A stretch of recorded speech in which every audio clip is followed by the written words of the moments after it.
Hello guys, स्वागत है आप सबका फिर से एक नई बीएल मांगा हिंदी एक्सप्लेनेशन स्टोरी में। ये मांगा एस्पर और गाइड पर बेस्ड है। आई होप आप सबको ये स्टोरी अच्छी लगेगी। तो चलिए स्टार्ट करते हैं स्टोरी को। स्टोरी की स्टार्टिंग में हमें एक न्यूज में दिखाया जाता है जहां पर बता रहे थे कि जो गाइड और एस्पर की वृद्धि दर है वो बढ़ती जा रही है और नेशनल सेंटर में भी उनका रजिस्ट्रेशन दर बढ़ती जा रही है।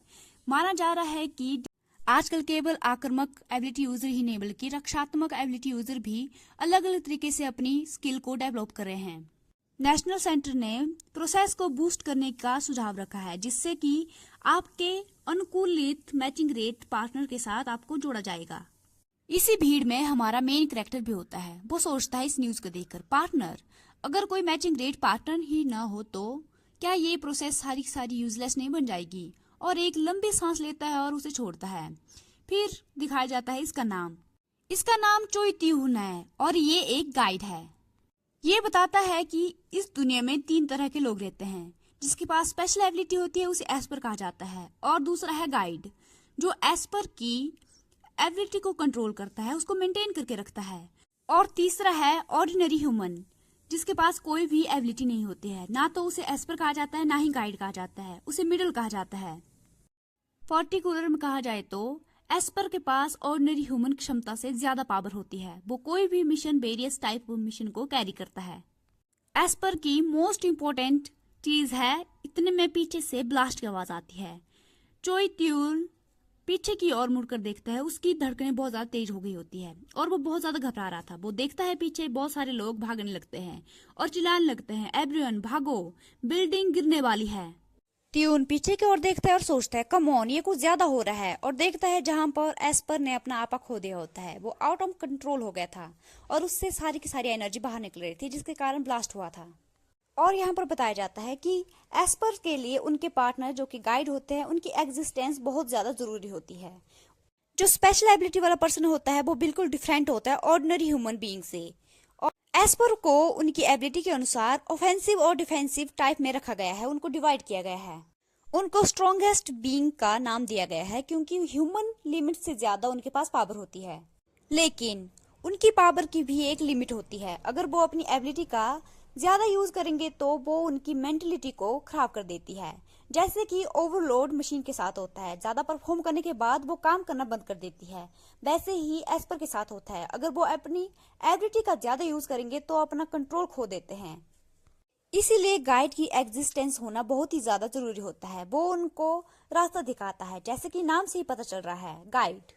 गाइड एस्पर की अनस्टेबल मेंटलिटी को सेंस करता है और उसको कंट्रोल करने में हेल्प करता है। वो एज अ गाइड सर्व करते हैं और एस्पर को नॉर्मल स्टेट में लाने में हेल्प करते हैं। दूसरे शब्दों में कही तो एस्पर गाइड के बिना कुछ भी नहीं है। फिर प्रेजेंट में दिखाया जाता है चोई त्यून को, जिसके आसपास सभी लोग इधर उधर भाग रहे थे और दर्द के कारण चिल्ला रहे थे। इस सिचुएशन को देखकर चोई त्यून घबराकर सोचने लगता है, मैं बिलीव नहीं कर पा रहा हूँ कि ये सब मेरी आंखों के सामने हो रहा है। ये सारी घटना न्यूज में दिखाई जा रही थी और सभी लोग जो उस डिस्ट्रिक्ट से बाहर थे वो सारे घबरा रहे थे और सोच रहे थे कि अब क्या होने वाला है। फिर चोई त्यून को दिखाया जाता है जो बिल्डिंग की ओर देखता है जो गिरने वाली थी, और साइड वाले पर्सन चिल्लाकर बोलने लगते, ओ माय गॉड, मैं अब दबकर मरने वाला हूँ। यही चोई त्यून अपने स्टेप पीछे लेने लगता है और बोलता है, क्या मैं सपना देख रहा हूँ। उसकी पूरी बॉडी कांप रही थी। वो फिर सोचता है एक एस्पर ने अपना आपा खो दिया है, मैंने ये सब सिर्फ न्यूज में ही देखा था, अब मैं क्या करूं। इतने में एक ब्लास्ट होता है और वहां से नुकीली चीज उसकी ओर आने लगती है। वो सोचता है कि मुझे एक सेफ प्लेस पर जाना होगा, लेकिन तब तक बहुत ज्यादा लेट हो गई थी। वो नुकीली चीज उसके काफी क्लोज आ गई थी, लेकिन इतने में पीछे से उसकी आंखों के सामने एक हाथ आता है। ट्यून सोचता है मैं हिल नहीं पा रहा हूँ, और पीछे से एक आवाज आती है, अपनी आंखें बंद कर दो। ट्यून थोड़ा सा फेस अपना टर्न करता है और उसके फेस को थोड़ा ही देख पाता है और सोचता है ये पर्सन कौन है। और इतने में वो पर्सन उसकी आंखों को कवर कर देता है और बोलता है, अपनी आंखें बंद कर दो जब तुम घायल हो सकते हो, और टाइटली उसे पीछे से हग करता है। ये पर्सन हमारा सेकंड मेन लीड होता है जो कि एक एस्पर है। उसके क्लोज आते ही ट्यूल की धड़कनें बहुत ज्यादा तेज हो जाती है। वो उससे पूछता है, सर आप कौन हैं, और सोचने लगता है कि ये बहुत फीलिंग कैसी है। मैं श्योर हूं कि कुछ देर पहले मेरे अंदर सिर्फ डर था, लेकिन अब मुझे strange sense of security feel हो रही है। इतने में वो एस्पर स्माइल करते हुए बोलता है, विस्पर करते हुए, डरो मत, सब कुछ ठीक हो जाएगा। जब सब कुछ जल्दी ही खत्म होने वाला है, इतना कहकर वो सामने की ओर घूर कर देखने लगता है और अपनी फिंगर सामने की ओर करता है और सामने से जोर से चिल्लाने की आवाज आने लगती है। चिल्लाने की आवाज सुनकर त्यूल स्टार्टल कर जाता है और वो सोचने लगता है, स्क्रीम, यहाँ पर हो क्या रहा है। त्यून उस दर्दनाक आवाज को सुनकर कांपने लगता है और सोचता है यहाँ पर चल क्या रहा है, और पीछे मेन लीड को दिखाया जाता है जो उसकी ओर देख रहा था। वो स्माइल करता है और सोचता है एज एक्सपेक्टेड, और जाकर ट्यून की नेक को स्मेल करने लगता है और स्मेल करते करते वो सोचता है किसने एक्सपेक्ट किया था कि ये इतना ज्यादा सेटिस्फाइंग होगा, और उसकी नेक के क्लोज चला जाता है। ट्यून आगे ट्रेम्बल कर रहा था, वो कांप रहा था। फिर हम देखते हैं जिस एस्पर ने अपना आपा खो दिया था वो नीचे गिर जाता है और वहां पर कुछ घायल लोग भी होते हैं। वो सोचते हैं कि फाइनली अब हम कुछ देख पा रहे हैं। उनमें से एक लड़की जैसे ही सामने देखती है वो स्टार्टल कर देती है। वो सामने देखती है जिस एस्पर ने अपना आपा खो दिया था वो पूरी तरह से खून से लथपथ नीचे पड़ा हुआ है।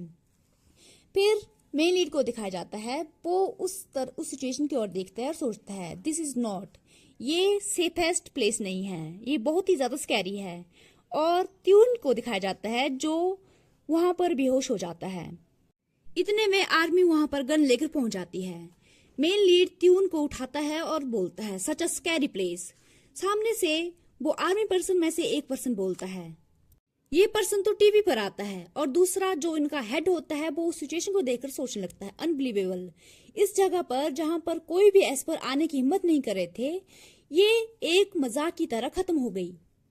इतना सोचने के बाद वो तुरंत मेन लीड के ऊपर गन तान देता है और बोलता है जी क्वान यंग, डे मंथ और ईयर बताता है और बोलता है triple S level dangerous Esper, arrest के लिए कॉल करो। और हमें यहाँ पर पता चलता है कि मेन लीड का नाम जी क्वान यंग है। जी क्वान यंग को इस सिचुएशन में कोई भी फर्क नहीं पड़ रहा था और वो सिर्फ एक बड़ी सी स्माइल के साथ, कामनेस के साथ ट्यून की ओर देख रहा था। फिर उस सिचुएशन को दिखाया जाता है जहां पर ट्यून होश में होता है। जब वो जी क्वान यंग को देखता है और उसके कांटेक्ट में आता है तो वो सोचता है ये फीलिंग कैसी है, ऐसा फील हो रहा है जैसे ये मैंने कहीं पर पहले भी महसूस की है। इसके बाद हमें इस घटना से पहले हुए इंसिडेंट को दिखाया जाता है जब वो पहले भी मिल चुके थे। पहले हमें ट्यून के बारे में बताया जाता है। वो अपने बारे में बताता है कि वो 5 साल की एज में ही अवेकन हो गया था एज अ गाइड। जब उसके पेरेंट्स को पता चलता है कि वो एक गाइड है तो वो डॉक्टर को बोलते हैं हम दोनों ऑर्डिनरी ह्यूमन हैं, तो ये गाइड में कैसे ट्रांसफर हो सकता है। और उसकी मॉम उसके बारे में चिंता करते हुए बोलती है गाइड और एस्पर को डेंजरस मिशन में जाना पड़ता है, क्या ये ठीक रह पाएगा। फिर त्योर बताता है अनलाइक माई पेरेंट्स जो मेरी सेफ्टी के लिए मेरे बारे में चिंता कर रहे थे, दूसरी ओर मैं जिसने अपनी पूरी लाइफ में कभी गाइड की आइडेंटिटी को नहीं विश किया था, लेकिन ऑफ कोर्स मैं इस ड्यूटी के साथ पैदा हुआ हूँ। लेकिन फिर भी यहाँ पर एक बड़ी प्रॉब्लम थी।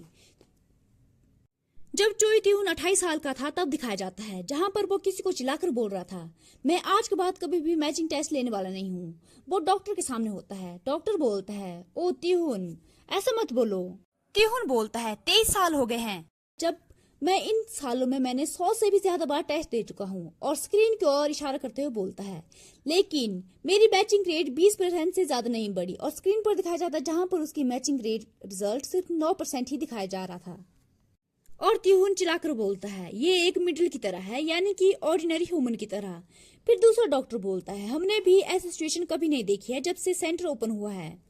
फिर दूसरा डॉक्टर बोलता है किसने सोचा था कि तुम्हारी मैचिंग रेट मिनिमम 30% तक भी नहीं पहुंचेगी।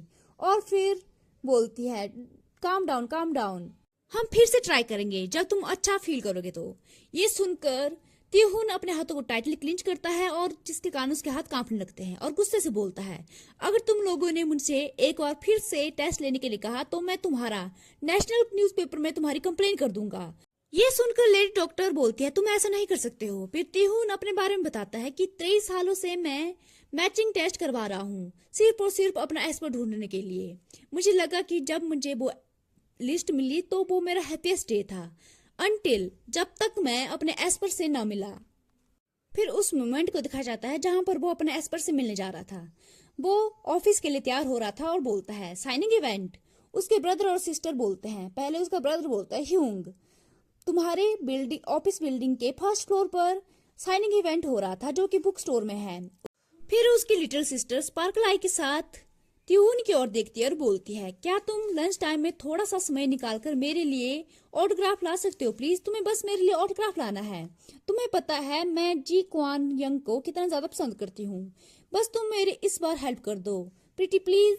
त्यून उनकी बातें सुनकर सोचने लगता है, मैं आज तक कभी फैन साइनिंग इवेंट में नहीं गया हूँ, लेकिन ये सब कुछ जल्दी ही खत्म हो जाएगा तो सब कुछ ठीक रहेगा। फिर सीन चेंज होता है और त्यून को फैन साइनिंग इवेंट में देखा जाता है, जहां पर काफी ज्यादा भीड़ होती है और त्यून बेचारा काफी लंबी लाइन में लगा था। वो सोचता है यहाँ पर बहुत ज्यादा भीड़ है। ये सेंस भी बनाता है, आफ्टर ऑल ये जी क्वान यंग है, और बताता है कि अगर 30s के सभी एक्टरों में से किसी अच्छी एक्टिंग वाले एक्टर को चुनने के लिए कहा जाएगा तो वो जी क्वान यंग ही होगा। ये परफेक्ट टॉप स्टार एक्टर है, चाहे वो कमर्शियल में आए या फिर इसकी रियल जॉब में। फिर वो एक लंबी सांस लेता है और सोचता है, थैंक गुडनेस मैं थोड़ा जल्दी आ गया हूँ। इस लंबी लाइन के साथ मुझे लगता है कि मुझे कन्वीनियंस स्टोर से ही कुछ खाने के लिए खरीदना पड़ेगा। फिर सामने एक लड़की को दिखाया जाता है जो ऑटोग्राफ ले रही थी और फिर जी क्वान यंग को बोलती है एक्साइटेड होकर, तुम रियल लाइफ में बहुत ज्यादा हैंडसम हो, मैं तुम्हारी फैन हूँ। जी क्वान यंग हंसकर बोलता है थैंक यू, और जैसे ही त्यून उसकी आवाज सुनता है उसे अलग सी फीलिंग का एहसास होता है। उसकी धड़कनें बहुत ज्यादा तेज हो जाती है और तभी पीछे से एक आवाज आती है, प्लीज आगे चलिए। वो बोलता है ओके। फिर वो अपने हाथों को अपने दिल के पास ले जाता है और बोलता है, ये कैसी फीलिंग थी? मैं सिर्फ एक सेलिब्रिटी को देखकर इतना ज्यादा नर्वस नहीं हो सकता हूँ। इतने में त्यून की टर्न आ जाती है ऑटोग्राफ साइन करवाने की। वो दोनों एक दूसरे के आमने सामने होते हैं। जैसे ही वो एक दूसरे को देखते हैं उन दोनों की धड़कनें तेज हो जाती है और वो एक दूसरे को बस एक टक लगाए देख रहे थे। वो दोनों एक दूसरे में खोए थे। तभी पीछे से जी क्वान यंग का सेक्रेटरी आता है और वो बोलता है, सर मिस्टर जी क्वान यंग। तभी क्वान यंग अपने होश में आता है और बोलता है, ओ यस। वो स्टार्टल हो जाता है। फिर वो उससे ऑटोग्राफ के लिए पेज मांगता है और बोलता है, यहाँ पर आने के लिए धन्यवाद, आपका नाम क्या है? चोई त्यून बोलता है, चोई त्यून। लेकिन फिर बोलते नहीं नहीं, ऑटोग्राफ में चोई जियोन का नाम लिखना। वो थोड़ी देर के लिए पोज करता है ऑटोग्राफ देते देते। चोई त्यून की दिल की धड़कनें बहुत ज्यादा तेज हो गई होती है। वो सोचता है, मेरी दिल की धड़कनें इतनी ज्यादा तेज क्यों है? तभी जी क्वान यंग ऑटोग्राफ देते हुए बोलता है, हेयर यू गो। चोई त्यून ऑटोग्राफ लेते हुए बोलता है, थैंक यू। लेकिन जी क्वान यंग ऑटोग्राफ को नहीं छोड़ता है और वो बोलता है, यहाँ से जाने से पहले क्या हम दोनों हैंडशेक कर सकते हैं? चोई त्यून बोलता है, हाँ श्योर। और वो दोनों हैंडशेक करने के लिए अपना हाथ आगे बढ़ाते हैं। जैसे ही वो एक दूसरे के साथ अपने हाथ मिलाते हैं उन दोनों को एक अलग सी सेंसेशन फील होती है। फिर त्यून का फेस दिखाया जाता है जिसे बहुत ज्यादा हर्ट हो रहा था। उसका पूरा फेस रेड हो गया था। वो दर्द के कारण जी कांग यंग का हाथ टाइटली स्क्वीज करता है और फिर सोचने लगता है, ये फीलिंग कैसी है? ऐसा लग रहा है जैसे मेरी पीठ में अलग जैसी हीट प्रोड्यूस हो रही है मेरी पूरी बॉडी से। वो अपने हाथों को पीछे की ओर खींचने लगता है और सोचता है, मुझे यहाँ से जल्द से भागकर जाना होगा। और वो पीछे की ओर मुड़ता है और भागकर जाने लगता है और बोलता है, थैंक यू। और इतना कहकर वो वहां से चला जाता है। पीछे जी कांग यंग को दिखाया जाता है जो बस अपने हाथों की ओर देख रहा था। लंबे समय तक वो बस अपने हाथों की ओर देखता है और फिर सोचता है, चोई त्यून। उसके बाद सीन चेंज होता है और घर पर दिखाया जाता है जी कांग यंग के। वो शावर ले रहा था और वो सोचता है, वो फीलिंग कैसी थी? मैं कुछ समय से बहुत ज्यादा थका हुआ फील कर रहा हूँ। इतने में वो स्टन रह जाता है जब वो मिरर में अपनी बैक को देखता है जहां पर एक बड़ा सा मार्क बना हुआ था। वो उसकी ओर देखता है, क्या ये किसी का नाम है? ये बहुत बड़ा है, हु इज इट? ये है किसका नाम? और फिर उस नाम को जोड़ने लगता है। जैसे ही वो उन वर्ड्स को जोड़ता है तो नाम बनता है चोई त्यून। और वो सोचता है, चोई त्यून। वो बस सोच ही रहा था कि ये किसका नाम है। तभी वो या उसे याद आता है और बोलता है, हैंग ऑन, अगर ये चोई त्यून है तो वो ऑटोग्राफ वाला है? और याद करता है जब चोई त्यून उसके सामने आया था और उन दोनों को एक अलग सी फीलिंग का एहसास हुआ था। वो चोई त्यून के रेड ब्लशिंग फेस को देखता है और याद करता है उस फीलिंग को जो उसने महसूस की थी जब वो उसके सामने आया था। ये सब सोचते ही उसकी दिल की धड़कनें तेज हो जाती है। उसके बाद वो अपने सर पर हाथ रखता है और सोचता है, राइट चोई त्यून। और फिर सोचता है, आई फाउंड यू, मैंने तुम्हें ढूंढ लिया। फिर उसके बाद सीन चेंज होता है और चोई त्यून को घर पर दिखाया जाता है जहां पर वो ऑटोग्राफ को अपनी सिस्टर को दे रहा था और बोलता है, हेयर, जो तुमने ऑटोग्राफ लाने के लिए कहा था वो यहाँ पर है। उसके ब्रदर और सिस्टर उस ऑटोग्राफ की देखकर बोलते हैं, वाओ ऑसम। उसका ब्रदर बोलता है, क्या तुम सच में जी क्वान यंग के फैन साइनिंग इवेंट में गए थे? चोई त्यून बोलता है, हाँ मैं वहां पर गया था। और फिर उनको बोलता है, मैं बहुत ज्यादा थक गया हूँ तो मैं अपने रूम में जा रहा हूँ, तुम गाइस टाइम से सो जाना, लेट मत सोना, ठीक है? उसकी सिस्टर उसके पास आती है और बोलती है, हाँ हम टाइम से सो जाएंगे, thank you so much autograph लाने के लिए। उसके बाद चोई त्यून अपने रूम में जाता है और बेड पर बैठ जाता है। वो अपने कोट को उतारता है और सोचता है, मैं बहुत ज्यादा थक गया हूँ। फिर वो अपनी नेक पर स्क्रैच करने लगता है और सोचता है, मैं आज पूरा दिन अपने काम पर कंसंट्रेट नहीं कर पा रहा था, मैं इस तरह से बिहेव क्यों कर रहा हूँ। और उसके बाद वो एक लंबी सांस लेता है। इसके अलावा जो हीट मुझे पहले महसूस हुई थी ऑल ओवर मेरे शोल्डर से बैक तक, वो हॉट फीलिंग, और फिर भी उसके साथ ऐसा लग रहा था जैसे चिल मेरी स्पाइन में जारी हो। ये सब सोचकर वो एक लंबी सांस लेता है और बोलता है, नो गुड, मुझे बस आज अच्छे से एक वॉश लेना है और उसके बाद मैं सो जाऊंगा।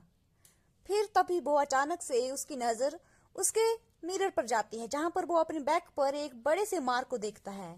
इतना बड़ा मार्क अपने बैक पर देखकर वो हैरान होकर सोचने लगता है, ये क्या है, इतने बड़े अक्षर मेरे बैक पर कैसे? और तभी वो अचानक से सोचता है, वेट, क्या ये किसी का नाम है? एक नाम वह नाम होता है जो किसी अननोन व्यक्ति का होता है। ये नाम अचानक से किसी व्यक्ति के शरीर में आ जाता है, जैसे किसी की कलाई पर आ जाता है या गले पर नाम खुदा हुआ होता है। यहाँ एक ऐसा रहस्यमय घटना है जिसमें किसी के शरीर पर अचानक किसी का नाम की आकृति उभर आती है। ये घटना 100 में से लगभग 20 लोगों के साथ ही होती है। ये एक ऐसी रहस्यमय घटना है जो वैज्ञानिक कारण अब तक स्पष्ट नहीं किया जा सकता है, लेकिन अगर ऐसा हो जाए। फिर सीन चेंज होता है और एक लेडी डॉक्टर दिखाया जाता है जिसके हाथों में कैमरा होता है। वो उसके सामने तिहुल बैठा हुआ होता है और उसके इतने बड़े मार्क को देखकर, इतने बड़े नाम को देखकर वो चौंकते हुए बोलती, ये तो बोल ही रही थी इतने में तिहुल बोलता है, ये बहुत बड़ा है। फिर वो लेडी डॉक्टर बोलती है, सबसे पहले मैं इस पूरी चीज का पिक्चर ले लेती हूँ, और जब ये बहुत बड़ा और जटिल है तो मुझे लगता है कि इसे समझने में 2 से 3 दिन लग जाएंगे, इसलिए प्लीज पेशेंटली वेट करना, मैं आपको जल्दी ही कांटेक्ट करूंगी। और फिर जो पिक्चर ली थी उनमें से एक पिक्चर वो तिहुल को देती है और बोलती है, ये लो आपकी पिक्चर। उस पिक्चर को देखकर तिहुल सोचने लगता है, तो ये इस तरह से दिखता है। फिर तब भी लेडी डॉक्टर बोलती है, ओ अगर आप चाहते हैं, उस पर्सन को ढूंढना चाहते हैं जिसका नाम आपकी पीठ पर खुदा है, तो आप हमें बता सकते हैं। ये सुनकर तिहुल हैरानी के साथ उनकी ओर देखने लगता है। फिर लेडी डॉक्टर बोलती है, हम आपके नेम पार्टनर को ढूंढने की जॉब को भी एक्सेप्ट करते हैं। तिहुल बोलता है, तो आप ऐसी जॉब को भी करते हो? लेडी डॉक्टर हंसते हुए रिप्लाई करती है, जब एनालाइजिंग सिर्फ पैसे कमाने के लिए इनफ नहीं है तो हम इस जॉब को एक्सेप्ट करते हैं। तिहुल नाम की ओर देखने लगता है और सोचता है, नाम, किसके पास मेरा नाम है? फिर सीन चेंज होता है और घर पर दिखाया जाता है, जहां पर तिहुल अपने सभी भाई बहनों को अपने नाम के बारे में बताता है। सभी का रिएक्शन अलग अलग था। एक बोलता है, तुम्हें नाम मिल गया, और दूसरा बोलता है, सो कूल, एक कितना ज्यादा कूल है। फिर कोई बोलता है कि तुम्हें अचानक से नाम कैसे तुम्हारा अपीयर हो गया और कब आया? ये सारे क्वेश्चन सुनकर तिहुल बहुत ही ज्यादा कंफ्यूज हो गया था। फिर दूसरा भाई बोलता है, अपनी टी शर्ट को उतारो ब्रो, मुझे देखना है कि ये कैसा दिखता है। दूसरा बोलता है, मैं भी देखना चाहता हूँ। तिहुल बोलता है, मुझे भी नहीं पता था, लेकिन इतने में उसका एक भाई आता है और उसकी टी शर्ट को ऊपर करने लगता है। तिहुल चौंकते हुए बोलता है, वेट, लेकिन अब तक बहुत ज्यादा देर हो गई थी। उसके भाई ने टी शर्ट ऊपर कर ली थी और वो उसके इतने बड़े नाम को देखकर बोलता है, वाओ ये तो बहुत बड़ा है। फिर दूसरे को दिखाया जाता है जो बोलता है, लेकिन ब्रो अगर क्या होगा अगर जिस पर्सन का नाम तुम्हारे साथ कनेक्ट हुआ है वो एक मैन हो, तो तुम क्या करोगे? ये सुनकर तिहुल शॉक में चला जाता है। वो उसका दूसरा भाई बोलता है, ओ डैम बिग ब्रो, क्या तुम गे बन जाओगे? और उसकी दूसरी सिस्टर बोलती है, बिग ब्रो क्या होगा अगर तुम सच में तुम्हारा पार्टनर आदमी हो, क्या तुम उसे डेट करोगे? ये सब सुनकर तिहुल उनकी ओर पीछे की ओर मुड़ता है और गुस्से के साथ बोलता है, हे, मुझे अभी भी नहीं पता है कि वो पर्सन कौन है और हमारा बाहर जाना नेसेसरी नहीं है। फिर वो सोचने लगता है, ऑफ कोर्स मैंने इसके बारे में आज से पहले कभी सोचा नहीं था। फिर यहाँ पर हमें नाम से रिलेटेड इंफॉर्मेशन दी जाती है और बताया जाता है नाम पृथ्वी की दूसरी ओर रहने वाले किसी व्यक्ति के साथ संबंध से भी बन सकता है।